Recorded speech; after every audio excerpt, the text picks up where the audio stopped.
Bismillahirrahmanirrahim. Muslimin dan muslimat yang dikasihi Allah, Assalamualaikum warahmatullahi wabarakatuh. Alhamdulillahi rabbil alamin. Wassalatu wassalamu ala ashrafil anbiya'i wal mursalin, Nabiyyina Muhammadin sallallahu alaihi wasallam wa ala alihi wa sahbihi ajma'in. Selamat kita bertemu kembali dalam siaran penghayatan kita pada sirah Nabi junjungan kita Nabi Muhammad sallallahu alaihi wasallam. InsyaAllah pada siaran kali ini kita akan terus menghayati sirah baginda, menerusi peristiwa-peristiwa yang tercatat dalam sejarah, peristiwa-peristiwa yang berlaku pada tahun-tahun kedua, ketiga, keempat dan seterusnya setelah hijrahnya baginda sallallahu alaihi wasallam ke Al-Madinah Al-Munawwarah, iaitu bermula dengan peristiwa Perang Badar. Peristiwa yang berlaku dalam bulan Ramadan tahun kedua Hijriah. Namun sebelum itu, muslimin dan muslimat yang dikasihi Allah, sebelum kita memperkatakan tentang sejarah perang ini, Perang Badar, Perang Uhud, Khandak dan sebagainya, pertamanya yang ingin sama-sama kita hayati dan kita fahami,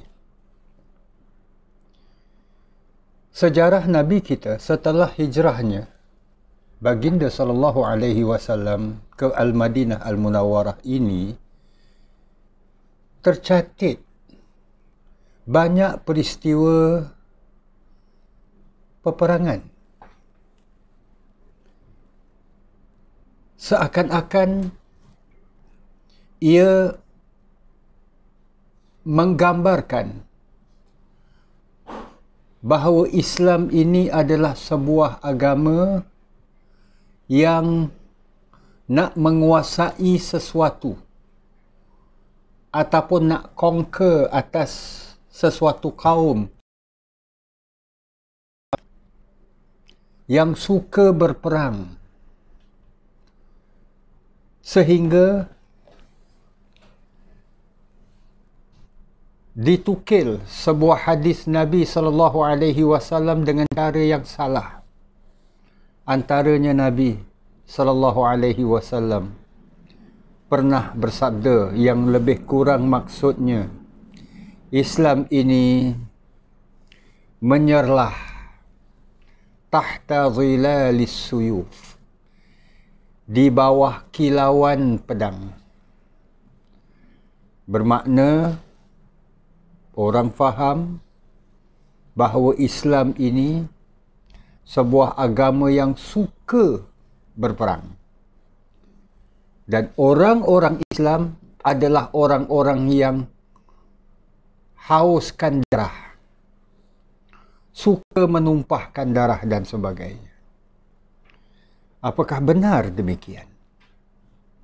Oleh itu, muslimin dan muslimat yang dirahmati Allah, izinkan saya untuk siaran kali ini mengajak para jamaah yang dirahmati Allah, kita merenungi konsep peperangan dalam Islam itu sendiri, dengan kita fokuskan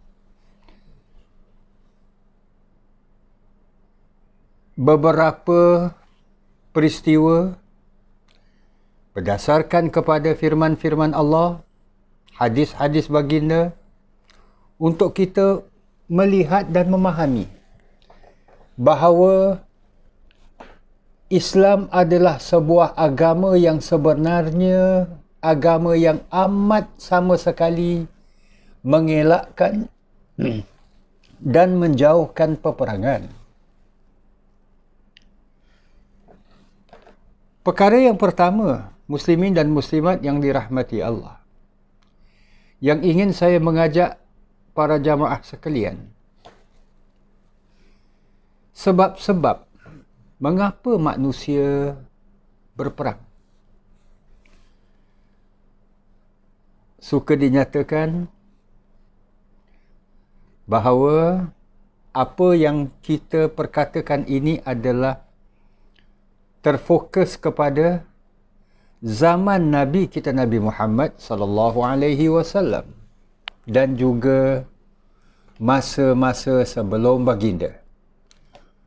Bukan kita ingin perkatakan tentang mengapa manusia ini berperang pada zaman sekarang ini, sebab ialah manusia berperang pada zaman ini banyak sebab dan pelbagainya. Kita lebih fokus kepada apa yang berlaku di zaman Nabi dan zaman sebelum baginda. Kembali kepada persoalan, mengapa manusia berperang? Antara sebab mengapa manusia berperang pada masa itu adalah, pertamanya, untuk meluaskan pengaruh dan kuasa yang ada. Bagi sesuatu bangsa, mereka ingin meluaskan pengaruh mereka. Kuasa yang ada pada mereka. Maka, untuk meluaskan pengaruh dan kuasa mereka secara paksa, maka terjadilah peperangan. Ini sebab yang pertama.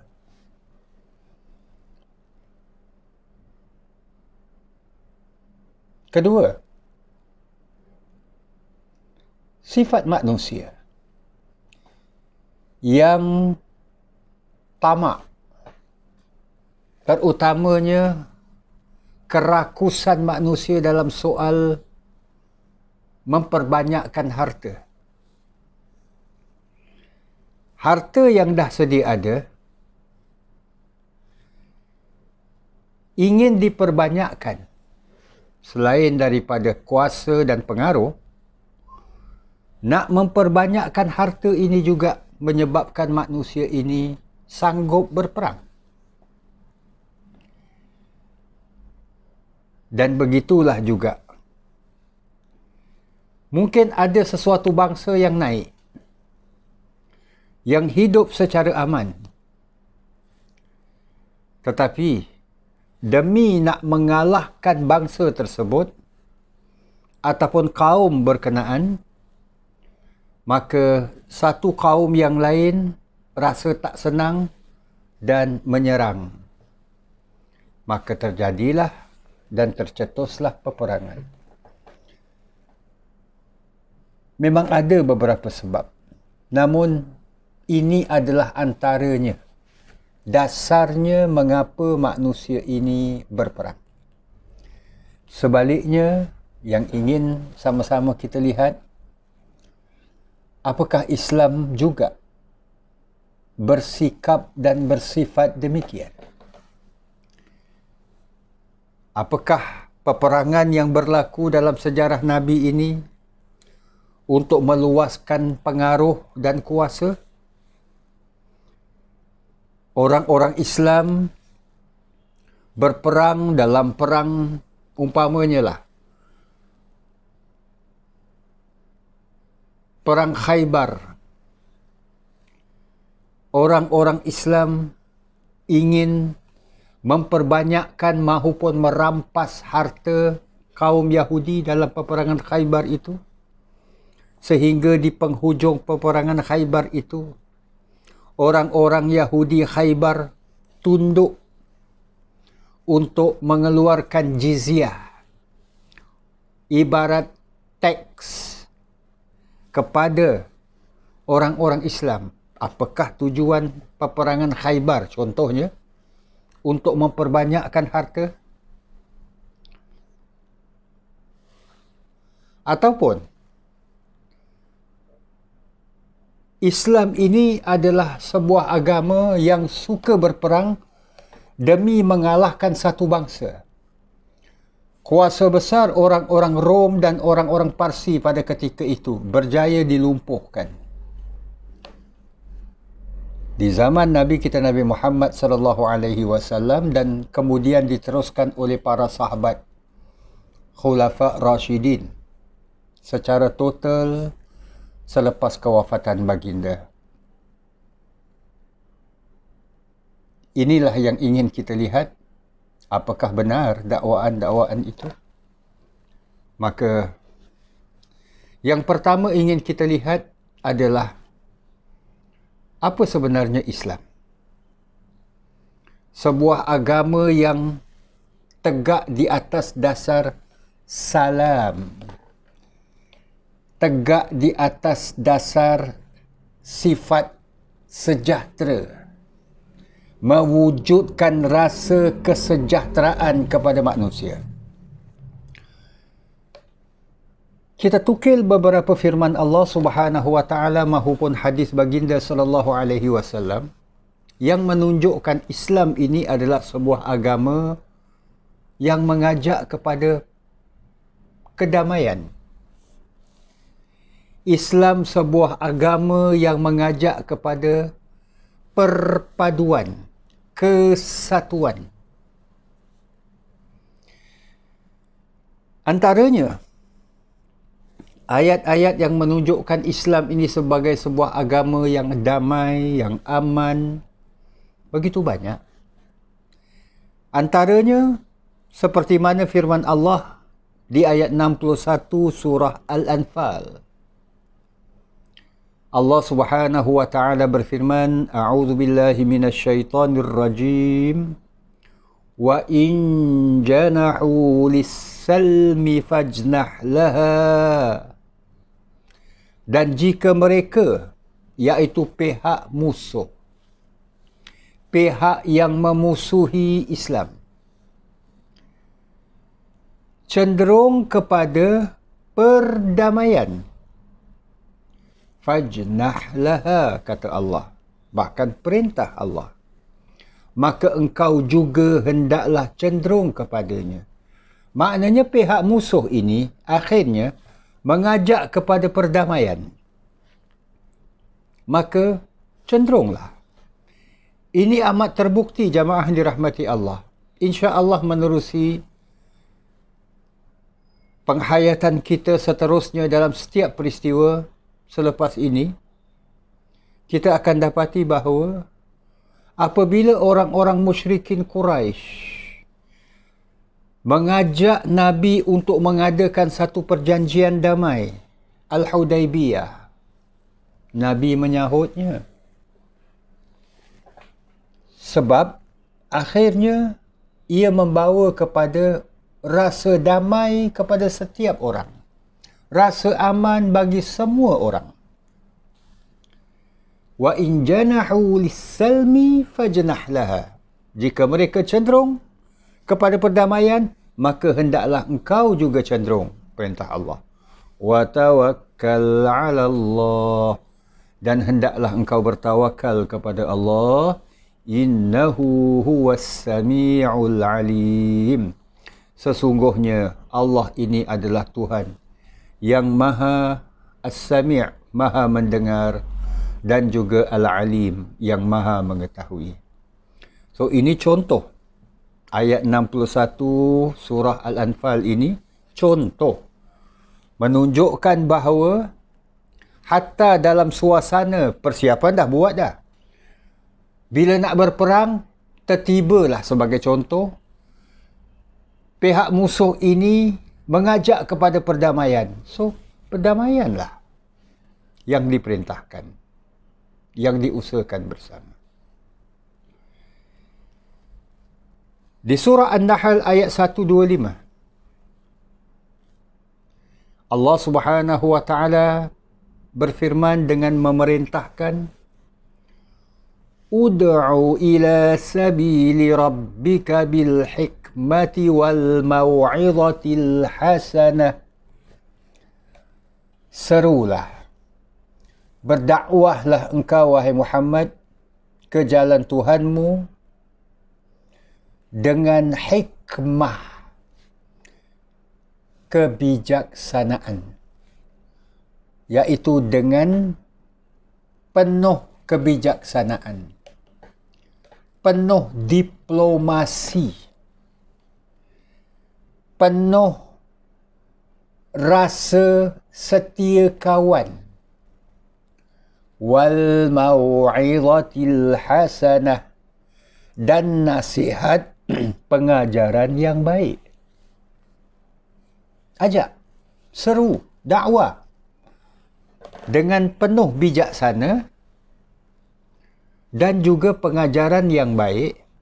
Wajadilhum billati hiya ahsan, dan berbahaslah, berdebatlah. Mungkin apa yang kamu serukan, yang kamu dakwah, mereka tak terima. Jadi bila mana mereka tak terima, mungkin ada sedikit bangkangan, malah ada penentangan. Baik, tapi berjidallah, berbahaslah dengan mereka yang engkau serukan dakwahmu itu, billati hiya ahsan, dengan cara yang lebih baik. Mungkin mereka tidak menerima dakwahmu yang pertama kerana caramu kurang sesuai. Ini kemungkinan.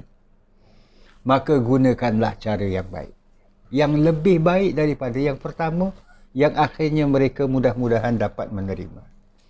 So kita lihat maknanya, kalau cara yang pertama itu kurang sesuai, yang perlu di adjust kata orang, yang diperbaiki, dilakukanlah.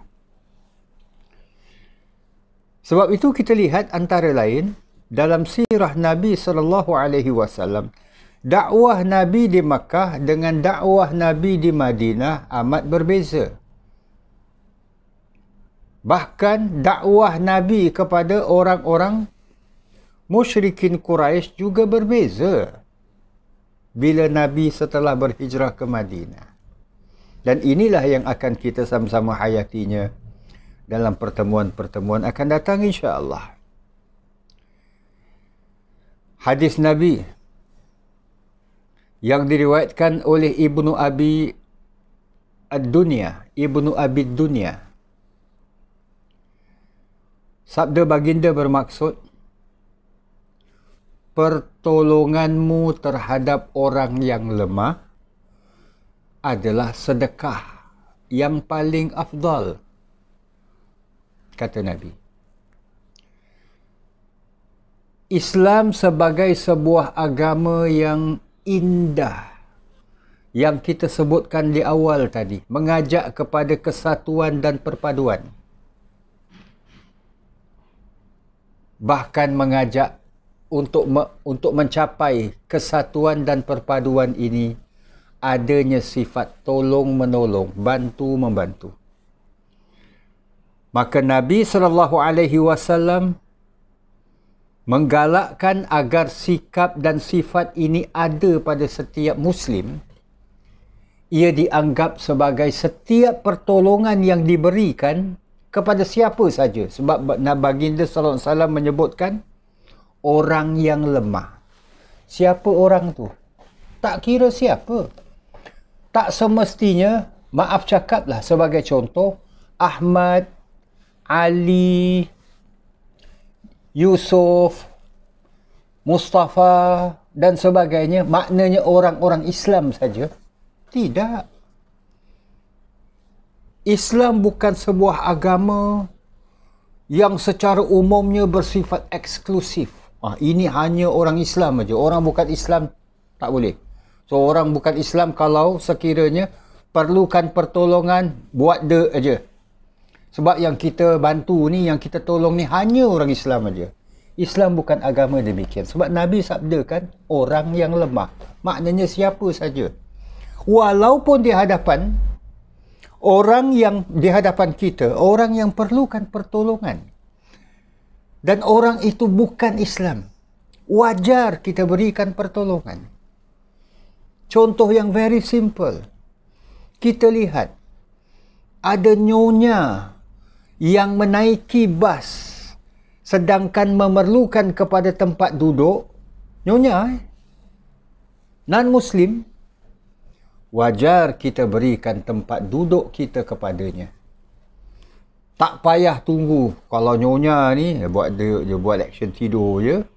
Nanti kalau makcik ke, jangankan makcik, anak cik ke apakah, kalau naik baru kita kasih tempat duduk. Islam bukan bersifat demikian. So, kalau kita perhatikan daripada poin-poin tadi, kita dapati bahawa nilai keamanan dalam Islam ini adalah keamanan sebenarnya adalah tujuan utama Islam. Jadi, bila berlakunya peperangan, bukan tujuan nak berperang, nak meluaskan kuasa, nak mengalahkan pihak lawan, nak merampas harta mereka, tidak.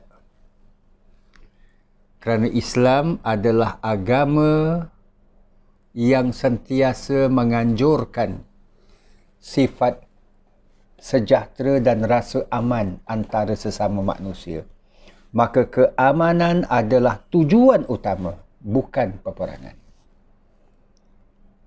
Kedua, yang dapat kita simpulkan, keamanan juga akan membawa kepada rasa sejahtera dan juga perpaduan dalam hubungan sosial dalam masyarakat. So, ini dia. Nak mewujudkan, bahkan nak maintain, nak mengekalkan rasa keamanan ini, banyak hal-hal kebaikan yang dapat diusahakan secara kolektif, secara bersama. Wa ta'awanu 'alal birri wat taqwa. Bertolong-tolonglah kamu dalam perkara-perkara kebaikan dan yang membawa kepada ketakwaan. Dan yang ketiganya, tolong-menolong itu sendiri menjadi asas hubungan sesama insan. Sebagaimana tadi yang dianjurkan oleh Nabi SAW. Pertolongan yang diberikan kepada orang yang lemah adalah sedekah yang paling afdal.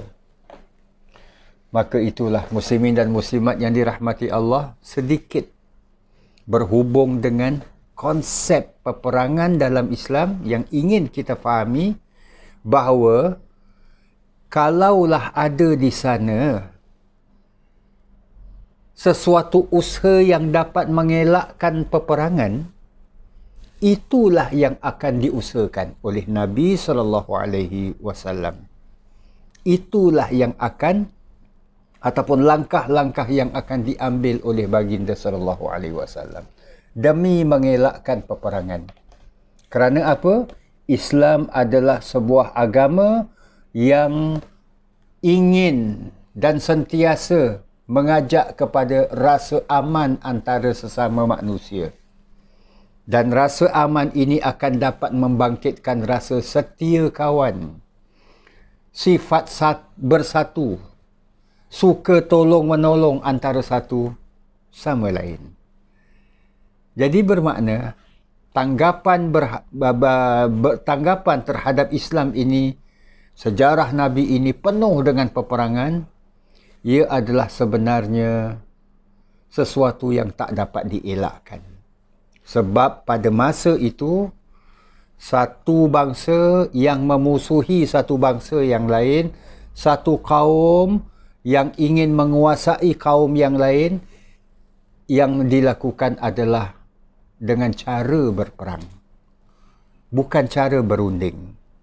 Ini yang berlaku pada zaman Nabi SAW dan sebelumnya. Maka itulah kita dapati bahawa peperangan tak dapat dielakkan lantas ianya terjadi. InsyaAllah akan kita lihat Perang Badar, perang Uhud, perang Khandaq, perang Ahzab, Khandaq dan Ahzab ni sama. Juga peperangan-peperangan yang lain seperti Khaybar, seperti Mu'tah, Tabuk dan seterusnya. InsyaAllah akan kita terus hayatinya. Namun, kesimpulan awal yang ingin kita lihat adalah Islam sama sekali adalah agama yang bukan mengajak kepada kekacauan, kekecohan, apatah lagi peperangan. InsyaAllah kita akan terus menghayati sirah Nabi kita Nabi Muhammad sallallahu alaihi wasallam sebagai melahirkan rasa cinta kita kepada baginda sallallahu alaihi wasallam dan usaha kita untuk terus menghidupkan sunnah baginda sallallahu alaihi wasallam dalam kehidupan seharian kita insya-Allah. Terima kasih di atas kesudian bersama. Aqulu qawli hadha wa astaghfirullahal azim li wa lakum. Wassalamu alaikum warahmatullahi wabarakatuh.